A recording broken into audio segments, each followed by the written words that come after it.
Hello, welcome back to the reading of the poem of the Man God, written by Maria Valtorta, Volume 3, Chapter 411, Part 2, In Jerusalem for Pentecost. Ugh, the big green flies, heroes against lambs. Can you not go in and put in prison those who have turned Jerusalem into a brothel and the temple into a market? Go away, you chicken-hearted man. Go away and stay with beach martins. Ugh. Ugh! The people turn against the grotesque soldiers and make it clear that they will not let the master be insulted. I am carrying out the instructions I received, says apologetically the leader of those policemen. You are carrying out Satan's instructions, and you do not realize that.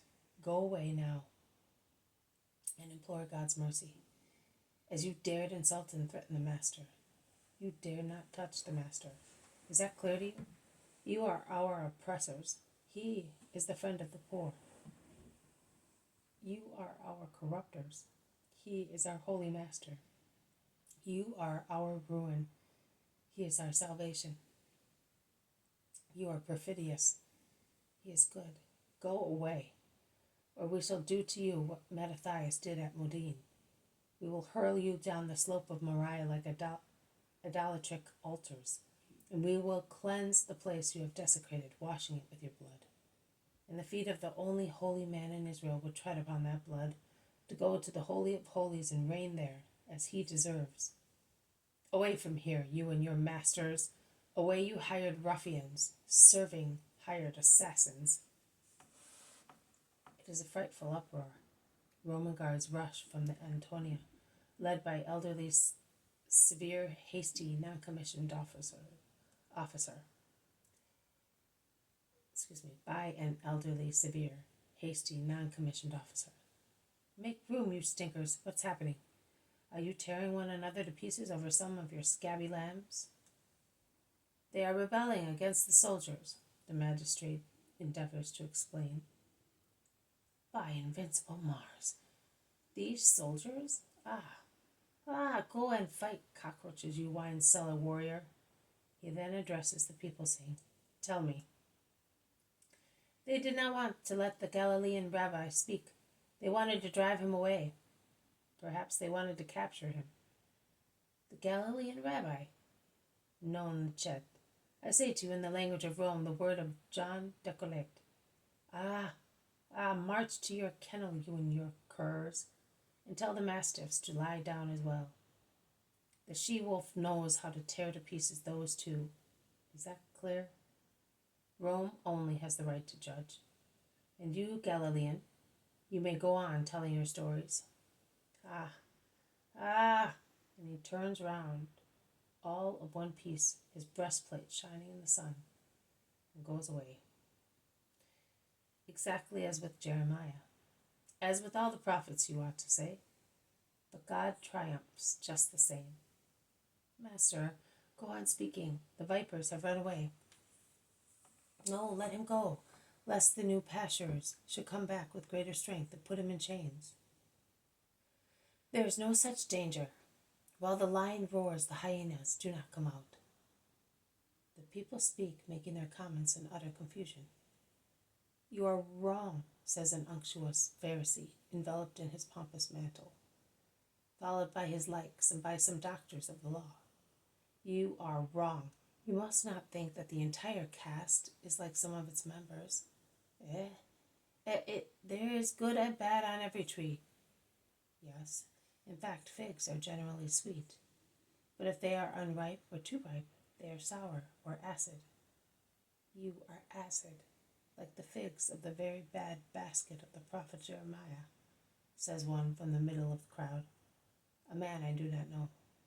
But he must be well known to the crowds, and is also a mighty one, because I see the people wink approvingly, while the Pharisee pockets the blow without reacting. On the contrary, in an even more sugary manner, he turns towards the master and says to him, A wonderful subject for your wisdom, Rabbi. Do speak to us on this subject. Your elucidations are so new, so learned. We savor them with greedy appetite.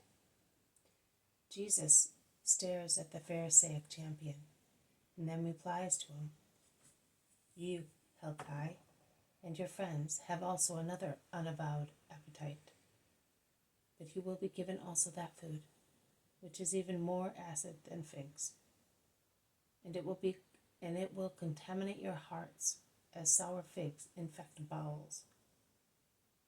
"No, Master. I swear to it in the name of the living God. My friends and I hunger only to hear you speak. God sees whether that's enough. Honest people need not swear. Their deeds are their oath and witness. But I shall not speak of the very good and very bad figs." "Why not, Master? Are you afraid that facts may contradict your explanations?" "Oh no, on the contrary. So you foresee torment, shame, sword, plague, famine for us?" "All that, and even more." "Even more? What?" "So God no longer loves us." "He loves you so much that he fulfilled his promise." "You. Are you his promise?" "I am." "In that case, when are you going to establish a kingdom?" "Its foundations have already been laid." "Where?" "In the hearts of good people." "But that is not a kingdom. That is a teaching. As my kingdom is a spiritual one, spirits are its subjects, and spirits need no palaces, houses, armies, walls. They need to know only the word of God and practice it, which is happening in good people." "But you can speak that word?" But can you speak that word? Who authorizes you?" "The possession." "Which possession?"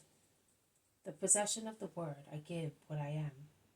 One who has life can give life. One who has money can give money. By my eternal nature, I have the word that translates the divine thought, and I give the word, because the love to make known the thought of the Most High, who is my Father, urges me to give that gift." "Mind what you say. It's an audacious language. It may be detrimental to you." "It would be more detrimental to lie, because it would imply perverting my nature and disowning him from whom I proceed." So you are God, the word of God?" "I am." "And you say so like that, in the presence of so many witnesses who could report you?" "The truth does not lie. The truth does not make calculations. The truth is heroic." "And that is the truth?" "The truth is he who is speaking to you, because the word of God translates the thought of God, and God is truth." This has been a reading from the poem of the Man God, written by Maria Valtorta, Volume 3, Chapter 411, Part 2, In Jerusalem for Pentecost. Thank you for listening. I will see you tomorrow. May God bless you, and may peace be with you.